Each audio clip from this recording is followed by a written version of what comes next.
কেমন লাগছে? আ ভালো লাগছে ভাইয়া। আসলে আমার একটা বই আছে এবার। এটা আমার লেখা ১ম বই 'নারীর অন্দরমহল'। এটা একটা প্রবন্ধ। আমি মূলত উন্নয়ন কর্মী হিসেবে কাজ করি। তো বাংলাদেশের বিভিন্ন প্রান্ত জেলায় ঘুরে, গ্রামে-গঞ্জে ঘুরে আমি মেয়েদের কিছু গল্প কালেক্ট করেছি এবং সেটার বিশ্লেষণধর্মী একটা বই হচ্ছে 'নারীর অন্দরমহল'। বইটি পাওয়া যাচ্ছে ৪০৪ নাম্বার স্টল 'একরঙা এক ঘুড়ি'।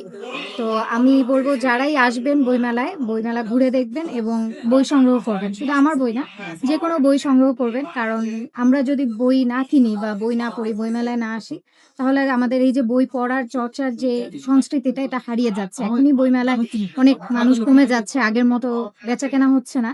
তো আমি চাই যেন হচ্ছে নতুন পাঠক আসুক, সবাই বই পড়ুক এবং আমরা যারা নতুন লেখক-লেখিকা আছি আমাদের বইগুলাও আপনারা সংগ্রহ করবেন, পড়বেন এবং আ কনস্ট্রাকটিভ ক্রিটিসিজম করবেন যেন আমরা ভবিষ্যতে আরো ভালো করতে পারি।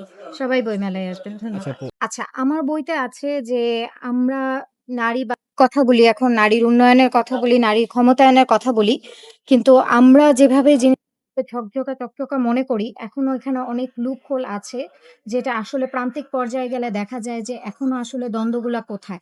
অফিসে কাজ করতে গেলে মেয়েরা যে অফিস পলিটিক্সটা ফেস করে, একজন কর্মজীবী মা যে বাসায় সন্তানকে সময় দিতে পারে না এবং খাবারের জন্য, ফিন্যান্সিয়াল ইন্ডিপেন্ডেন্স এর জন্য মেয়েদের এখন যে স্ট্রাগল, এই এম্পাওয়ারমেন্ট এর আড়ালে আমাদের যে স্ট্রাগলটা আছে সেই গল্পটাকেই এখানে তুলে ধরা হয়েছে।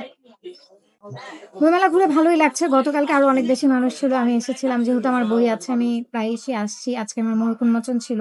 ভালো লাগছে মানুষ আছে কিন্তু আরো বেশি মানুষ হলে খুশি হব আমরা। কারণ আমরা আপনাদের জন্য লিখি তো আমি চাই যে আপনারা সবাই আসেন এবং হচ্ছে বই পড়েন।